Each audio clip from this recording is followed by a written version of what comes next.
Hello, Doc Gab po ito. Usap tayo tungkol sa mental health. Kapag sa clinics po o may konsulta, kadalasang na-encounter namin problema ay yung mga relative o kompanyon na sasabihin, Doc, kailangan ba niya talaga ng gamot? Di ba, kakausapin na lang namin siya, ayan, positive thinking, tas encourage na lang namin. Di po ba, no need na yung meds? Ganito po, yung social and family support, no?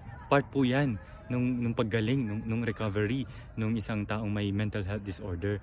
Pero may mga medical condition nga, mental health disorders nga po na kailangan din naman talaga ng gamot, no? Hindi pwede sabihin sa ibang conditions na i-overcome na lang. Halimbawa, merong diabetes ang isang tao, sabihin mo ba sa taong yun, i-overcome na lang niya yung diabetes niya, hindi na siya maggamot? O mataas ang inyong blood pressure, sabihin nyo, huwag ka na maggamot, i-overcome mo na lang yung hypertension mo.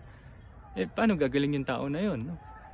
At sa katunayan po, ang isang taong halimbawa, sobrang depressed, no?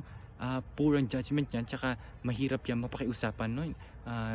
Mahirap din naman siya makinig, no? Dahil wala din ang focus and concentration niya. Kaya tapos pag bibigyan mo ng gamot yung tao na yun, tsaka medyo okay siya, doon po actually magiging mas effective yung kakausapin niyo siya, yung encourage niyo siya, yung isusupport niyo siya. Kaya ayun po, may mga bagay na hindi mo sabihin na i-overcome mo lang yan, no? Na walang gamot, no?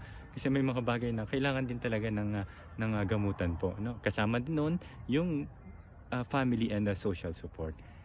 Ah, Muli po, ako po si Doc Gab sa Psychiatry mula dito sa Baguio City.